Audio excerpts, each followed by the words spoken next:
Je suis avec Arnaud Coste qui vient tout juste de terminer son set. Arnaud, bonjour. Salut. Ça va? Très bien. Alors, d'où vient cette énergie, ton inspiration? Parce que tu as encore envoyé du bois ce soir. Hein. Ouais, bah écoute, j'ai fait de mon mieux. Mon inspiration vient à l'époque quand j'ai commencé la musique de la French Touch. Donc t'avais les Daft Punk, t'avais Phoenix, Air, Bob Sinclair. Et puis voilà, j'ai évolué, j'ai écouté aussi d'autres musiques comme de la deep, de la progressive. Et puis t'as des mecs comme Pryda, comme Eric Prydz ou comme Deadmau5 qui m'ont largement inspiré aussi. Voilà.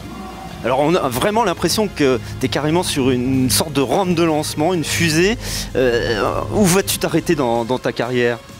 Alors ouais, en fait, le truc qui est un peu bizarre dans ma carrière, c'est que je suis monté très vite, très haut en 2007 en fait.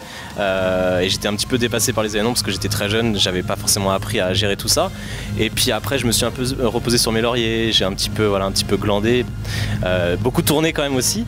Et puis depuis quelques années, effectivement, je reprivilégie le studio, la musique, sortir des morceaux assez régulièrement et de qualité toujours, voilà. Et je compte pas m'arrêter tout de suite, voilà. On voit encore ce soir que tu as une réelle communion avec ton public. Tu la sens cette communion? Ouais, bien sûr, je t'avoue que normalement avec le public français ça se passe pas toujours aussi bien et ce soir j'étais agréablement surpris, ils étaient vachement réceptifs, ils connaissaient pas mal de choses que je jouais, je leur ai joué aussi des exclus, ils étaient assez à l'affût donc voilà, c'est toujours un plaisir de jouer pour ce genre de public. Et tu sens un petit peu à l'image de Antoine Clamaran hier qui était sur ce même canapé, que dans le nord de la France, la proximité avec la Belgique, la Hollande, le Luxembourg, il y a une culture électro réelle? Clairement oui, c'est vrai que c'est des gens qui savent faire la fête, qui vont beaucoup dans les clubs, qui sortent le samedi et ils savent vraiment faire la fête et ils aiment la musique, ça se voit et ça se sent donc voilà, ce soir c'était mortel. Tu es présent beaucoup sur internet, Facebook, Instagram, Twitter. Est-ce que c'est quelque chose maintenant d'indispensable pour un DJ et un artiste en général, une présence sur le web?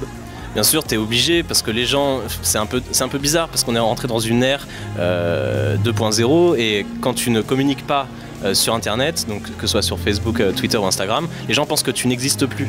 C'est un peu particulier. Alors je m'en suis rendu compte il y a 2-3 ans. Avant je t'avoue je communiquais pas trop parce que ça me saoulait, voilà, tout simplement, je préférais faire quelque chose de ma vie. Et puis après tu apprends à jouer le jeu, tu apprends à créer cette relation avec tes fans, avec ceux qui te suivent et c'est assez amusant finalement et j'aime bien maintenant effectivement poster des photos, dire où je suis, ce que je fais et voilà. C'est important, c'est clairement important.